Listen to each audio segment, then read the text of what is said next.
Hello student, आज हम लेकर आए हैं गॉस प्रमेय का जो है 5 लेक्चर। यहाँ पर देखेंगे आज हम क्या है एक गोली आवेश लेते हैं कि कैसा गोला लेते हैं, उस पर आवेश देखते हैं उसमें क्या है विद्युत क्षेत्र की तीव्रता क्या आएगी। तो यहाँ पर देखिए हम एक गोला लिए, तो यहाँ पर गोला हमने इस तरीके से लिया और इस गोले का छोटे वाले गोले का जो त्रिज्या है वो कैपिटल आर है और जो है यहाँ पर गोला लिया तो हमें क्या है जो आवेश है पृष्ठ के बाहर लेना है। पृष्ठ के बाहर किसी बिंदु P पे लिया तो यहाँ पर बिंदु P है, तो हमें जो गॉस का जो थ्योरम होता है वो बंद पृष्ठ पर लागू होता है, हम जानते हैं। तो यहाँ पर एक काल्पनिक रेखा डालकर हमें यह गोला बना लिया, यानी एक गोले के बाहर एक काल्पनिक रेखा देकर और एक गोला और बना लिया।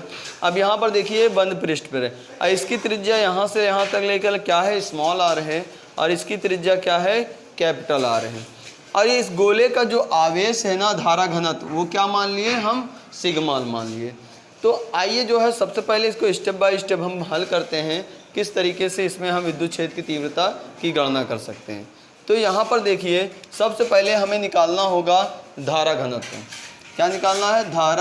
आवेश बराबर हमें निकालना है आवेश इज इक्वल टू क्या होता है धारा घनत्व गुणे क्षेत्र लंबाई हो या तो क्षेत्रफल हो या आयतन हो, ठीक है। तो यहाँ पर हमारे पास क्या है, यहाँ पर देखिए क्षेत्रफल है, गोले का वक्र पृष्ठ यानी सरफेस कितना है वो हम क्षेत्रफल में नापते हैं। तो ये आपका ये और ये हमारा हो जाएगा आवेश क्यू बराबर हम लिख सकते हैं धारा घनत्व। तो हमारा यहाँ पर हमने क्या माना है सिग्मा माना है, धारा घनत्व सिग्मा है और क्षेत्रफल क्या है देखिए क्षेत्रफल यहाँ पर देखेंगे हमें ये वाला लेना है जो हम गोला माने, क्योंकि जो काल्पनिक है उसमें धारा तो बहेगी नहीं, ये वाले में हमें देखना होगा छोटे वाले में इसकी त्रिज्या क्या है आर है।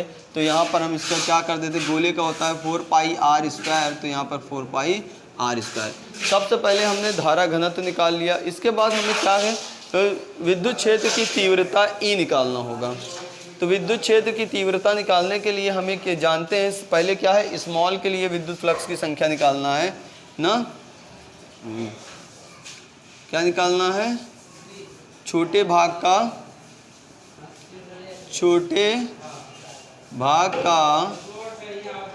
विद्युत फ्लक्स की संख्या, ठीक है।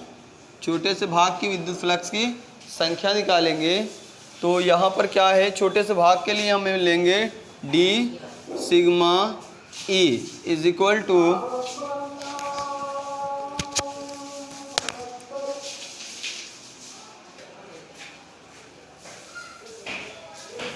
यहाँ छोटे से भाग के लिए हम देखेंगे डी फाई ई यानी विद्युत फ्लक्स की संख्या।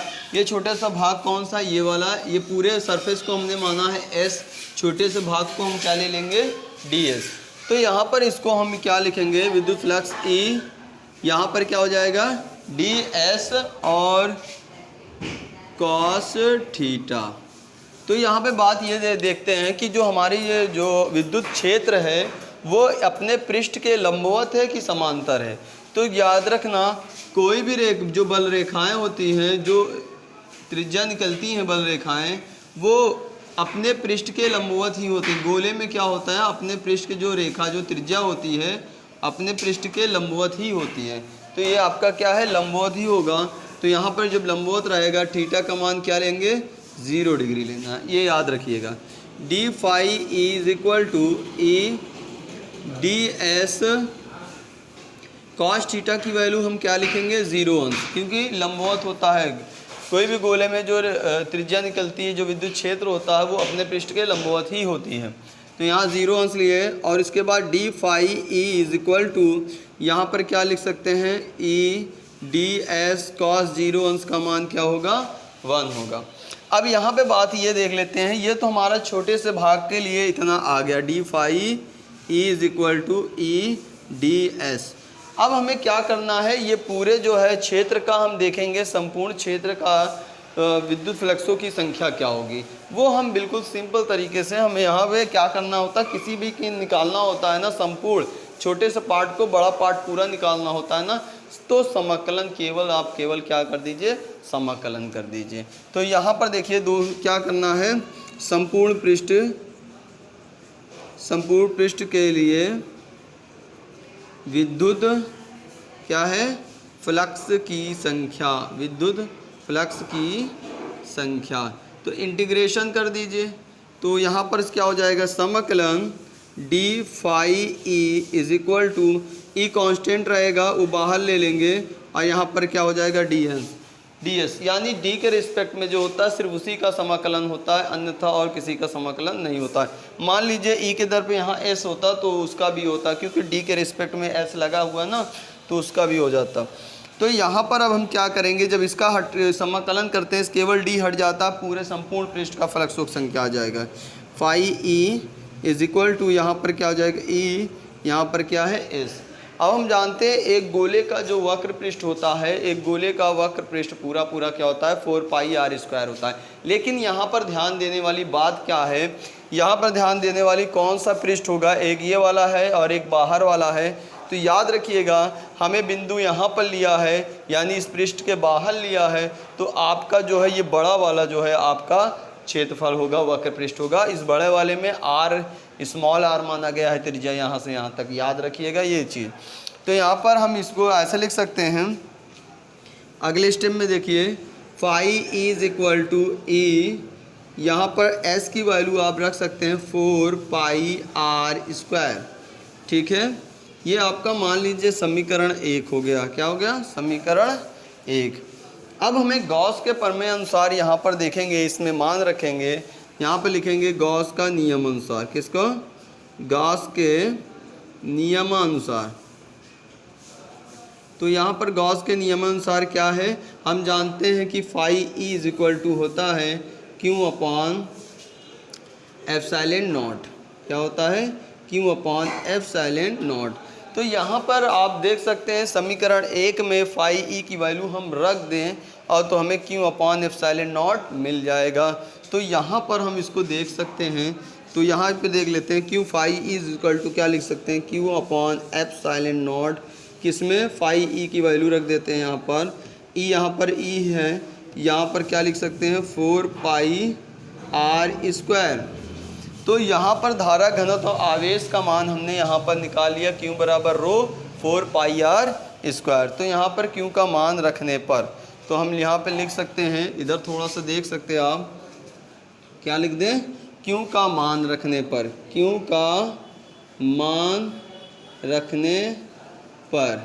तो आप देख सकते हैं क्यू का मान यहाँ पर रखेंगे, क्या है sigma 4 pi R, 4 pi capital R रहेगा, ठीक है, upon epsilon not is equal to क्या है यहाँ पर देख लो ई, और क्या हो जाएगा 4 पाई आर स्क्वायर, ठीक है, 4 पाई आर स्क्वायर। देखिए बिल्कुल सिंपल है, बहुत आसान तरीके से, कुछ करना नहीं है। 4 पाई से 4 पाई क्या हो जाएगा, कैंसिल हो जाएगा, यहाँ पे बचेगा सिग्मा और नीचे क्या है एप्सिलॉन नॉट, यहाँ से क्या बचा केवल आर स्क्वायर और ऊपर क्या है 4 पाई आर स्क्वायर यहाँ पर है, यहाँ गलती से हमने 4 पाई आर लिखा है, उसको सही कर लेते हैं। तो यहाँ पर आर स्क्वायर बच गया, देखो और कहीं तो गलती नहीं की है, ठीक है। तो यहाँ पर क्या बचा, इज इक्वल टू ए, यानी जब आपका जो है गोले के पृष्ठ से बाहर होगा, गोले के पृष्ठ से बाहर होगा, तो आपको विद्युत क्षेत्र की तीव्रता ये लिखनी है, sigma R square sigma naught R square, ठीक, एप्सिलॉन नॉट क्या है आर स्क्वायर। तो बात यहाँ पर ध्यान देने वाली बात ये है, या अगर मान लो आप, अगर मान लो ये यहाँ ना रहकर हम ये गोले के पृष्ठ के अंदर ले लेते तो क्या हो जाता ना, तो यानी हम गोले के पृष्ठ पर ही ले लेते तो हमारा विद्युत क्षेत्र की तीव्रता क्या होती, सोच लीजिए। तो यहाँ पर बात यह है, क्या सिर्फ फ़र्क क्या होगा, देखिए जब हम यहाँ पर मान लेते हैं, हम ले लिए कहाँ पर, यहाँ पर हमने क्या किया, विद्युत फ्लक्सों की संख्या हमने मान ले लिया, विद्युत क्षेत्र की तीव्रता। तो एक बात याद देखो, यहाँ पर हमने बाहर लिया तो यहाँ से यहाँ तक हमने क्या निकाला, जो हमारे आवेश हैं यानी एस, इसका सरफेस क्या निकाला था 4 पाई आर स्क्वायर। लेकिन जब यहीं तक हो जाएगा, यहाँ तक का आर क्या है, कैपिटल का आर है, और यहाँ तक हम करेंगे, यहाँ पर हम करेंगे यहाँ तक, तो यहाँ तक का भी आर होगा और यहाँ भी आर होगा, क्योंकि अब यहाँ पर ही पृष्ठ पर हम देख रहे हैं इसी जगह पर। तो जो हम क्या लिख सकते हैं यहाँ पर, एक छोटा सा, जब गोले के जब आवेश क्या हो, पृष्ठ पर हो, जब क्या हो, जब आवेश गोले के पृष्ठ पर हो तब क्या हो जाएगा, हम जानते हैं स्मॉल आर बराबर कैपिटल आर हो जाएगा। ऐसा क्यों? क्योंकि देखिए अभी बाहर था तो यहाँ से यहाँ तक स्मॉल आर था, यहाँ से यहाँ तक क्या है, आर था। लेकिन जब हम क्या है गोले के पृष्ठ में ले लिए तो कैपिटल आर स्मॉल आर क्या हो जाएगा, बराबर हो जाएगा। तो यहाँ पर आपका क्या बचेगा, सिग्मा आर की वैल्यू आर स्क्वायर अपॉन क्या है एप्सिलॉन नॉट। यहाँ पर आप देख लीजिए, इसका आप आर स्क्वायर को हम भी लिख सकते हैं क्या, कैपिटल आर का square is equal to A. यहाँ से आर कैंसिल हो जाएगा, sigma upon epsilon not is E. तो इस तरीके से हम क्या है बिल्कुल आसान तरीके से हम निकाल सकते हैं किसी गोले में आवेश अंदर की हो या बाहर की तरफ हो, हम इस तरीके से हम विद्युत फ्लक्सों की संख्या यानी विद्युत क्षेत्र की तीव्रता गणना कर सकते हैं कूलाम के नियम अनुसार। तो जैसा भी लगा हो ये थ्योरी आपको, ये मतलब निगमन, तो जैसा भी लगा हो प्लीज़ लाइक कीजिए, शेयर कीजिए, सब्सक्राइब कीजिए और अपने दोस्तों को बताइए। जैसा भी लगा कमेंट में आप इसका आंसर दीजिए, बताइए कि आपको कैसा लगा। जैसा हो, थैंक यू सो मच।